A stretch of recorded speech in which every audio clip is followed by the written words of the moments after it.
Hello everyone, what's up? And welcome back to our little garden video, our tour around what's going on here in the garden. This is going to be a tour of our oriental and oriental trumpet lilies, as well as our LISIANTHUS. Originally I had kind of planned on doing those two videos separate, but really wasn't a great year for the garden. Definitely wasn't a great year for the LISIANTHUS, especially, I started a lot of them from seed, and I was unable to keep all the weeds out, but we'll just take a look and show you what happened, what grew. The first thing I want to do is talk about these lilies, though. These were some really, really beautiful lilies. You've seen the Asiatic lilies in the other videos. This first lily I want to show is one called Zelmira. This is an Oriental Trumpet hybrid lily. And of course, you knew I was going to be attracted to this lily for the garden because of its creamy, peachy tones. I mean, I'm so predictable, let's face it. But these were absolutely gorgeous. I was so happy to have these in the garden.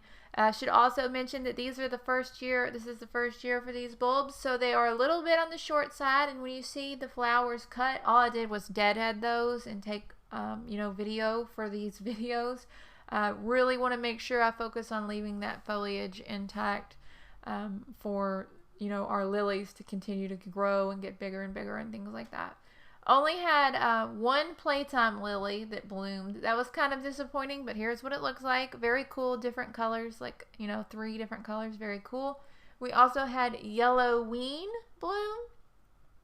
I actually didn't even order Yellowween. I figured out this was Yellowween after tons of research on the internet. It's just a very kind of subtle, creamy yellow color. I'm normally not drawn to yellow flowers, but needless to say, this was pretty nice. It had a lovely fragrance, just like all of the Oriental lilies. Worth noting that these are extremely aromatic, like a beautiful fragrance. One of the main reasons I love them so much. We also had one called Pretty Woman. This was just basically a white lily, again with a lovely fragrance, and there's a little bit of pink on those. As they get older, the white turns a little bit of a pinkish kind of blush color that kind of sets them apart from some of the other white Oriental lilies, say like Casablanca lily or something like that. So a nice addition to have as well. We also had one called Sorbonne or Sorbonne. I'm not quite sure how you say it, but it was a very, very lovely light pink color.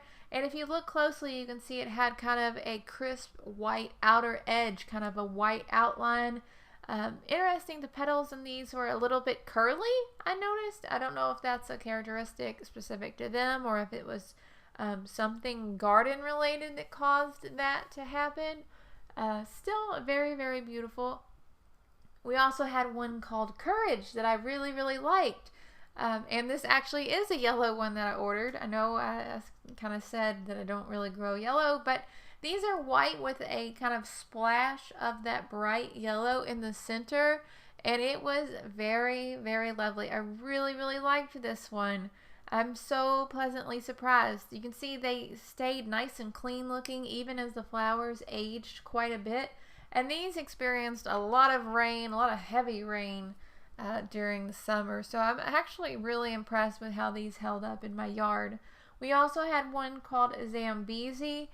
This is just another kind of pure, crisp white flower. Unlike the other one, I did see a little bit of pink blushing on these, but I'm pretty sure, I made sure to keep the two white varieties separate. So they're they look pretty close to the same thing. I'm not sure I would actively seek out one over the other. It seemed like the Pretty Woman one was a little bit taller the first year, but that could have been bulb size.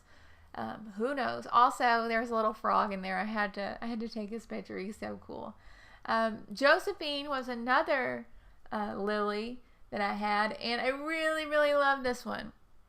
Now, the petals in these were such a very, very light, pale blush pink. They were so pretty, and as you can see, as they aged just a little bit, they got a little bit darker and darker, but a very, very lovely, just classic pastel lily. I'm always talking about how I always grow so many pastels and everything. But this one was just a very, very faint pink that I feel like would have worked in a lot of different flower arrangements, especially with, you know, a lot of the different dahlias that we grow and stuff. If those were in bloom yet, which they're not, we're still waiting patiently on those.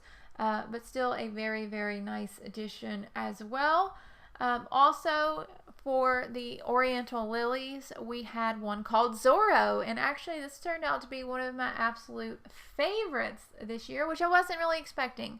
I've grown like Stargazer in the past, and they're not really my favorite. I think they're nice, but these are a very, very gorgeous dark pink, and look at that crisp white edging around those flowers. Absolutely stunning. Last but certainly not least in the lilies is one that is called Gaucho. I just had a few of these blooms this year. As you can see there, the very kind of crisp white color with that dark, deep purple, kind of purple pink, not really purple, but dark pink magenta color in there. And very, very lovely, insanely fragrant as well. Definitely really looking forward to seeing these continue to grow here in my yard. That's really about it for the lilies. So now that we've seen what the lilies have to offer, let's take a very, very quick and very brief look at the Lisianthus. Get on into this tour of the Lisianthus bed. We had the Roseanne Green. This was another Lisianthus. It was a pelleted seed. Most of the Lisianthus seed that you will encounter is pelleted because these seeds are teeny tiny. But this is a very, very beautiful true green that I really, really loved. You know, back in the day, I wasn't really too crazy about green flowers. Last year, I believe, or the year before, I had a little bit of success with Bells of Ireland, and I saw what an amazing impact that green flowers can make in flower arrangements. Seriously, just there's something about this very, very pretty shade of like lime green that can just totally transform a flower arrangement and make it into something that looks truly, truly special. The next flower that we have that came into bloom was one called Echo Lavender. And this is actually the first ever lavender colored Lisianthus that I've ever grown. I've grown a lot of Lisianthus in the past, but nearly always I've opted for colors like champagne, different like champagne and light pink colors, just because I'm always so focused on the pink and the reds and the pinks and the peaches and everything like that. But this lavender color was just such a pleasant surprise. The next one that opened up was called Doubleini Blue, and I wasn't exactly quite sure what to expect with this Doubleini series. Like, I've never seen anyone else grow it, obviously. Obviously not in person, but online in terms of people that I follow often. But these were a total surprise. This was one that I was definitely surprised by. These are just abundance of these beautiful dark blue flowers. I'm hoping that the camera is doing a good job at representing the color of these. So sometimes with blues and purples and reds and oranges, it can be so hard to make the camera actually record what I am seeing in the garden, and I do my best to represent them as accurately as possible. Anyway, these are actually kind of produced in sprays. So even though the flower is like much, much, much smaller than any of the Lisianthus flowers that you have seen before, they are in these kind of sprays, and they're just so gorgeous. The next flower that we have is actually a group 3 flower. This is the Arena 3 Baby Pink. This is actually one that I've wanted to grow for several years. I tried to grow it last year from seed, and for whatever reason, it just did not work out. Again, like I said, growing from seed can be very difficult if you don't have the right equipment and the right experience. These next 2 flowers that I have to show you are not pastel. Are you guys proud of me? Are you proud of me? I picked a flower that isn't pastel. This is Voyage 2 Deep Rose. This is actually one that I grew last year, and I liked it so much I really wanted to grow it again. Anyway, Voyage 2, if you've ever grown any of the Voyage 2, they are very double and very beautiful and very ruffled, One of the main reasons that I do like Voyage 2, this series, so much is that these flowers really do look like roses. If you pick them early at the right time, they look just like roses, especially with this deep pink color that we have here in this variety, this deep rose color. It looks just like a deep pink rose. They are so incredible. Easily one of my favorite flowers among the Lisianthus. But who am I kidding? I mean, I can't pick a favorite. That's like asking somebody to pick their favorite kid. Like, they kind of got a favorite, but they like them all, you know. Hopefully you enjoyed this video. I know it was a little bit of a long one, and there was a lot of ranting and raving going on about the different types of flowers. Lisianthus are so difficult to grow for me personally. I think they're difficult to grow. They require a lot of care and attention. And if you are a hardworking person and got jobs and families and everything that you have to worry about, they require a little bit more effort. But I think they're definitely worth it. They are very, very lovely.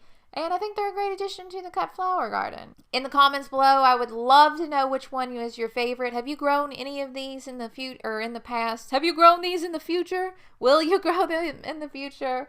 I'd love to know anything like that. Do you have any special tips or tricks to start the seed other than grow lights? I would love to know that information if you have that secret.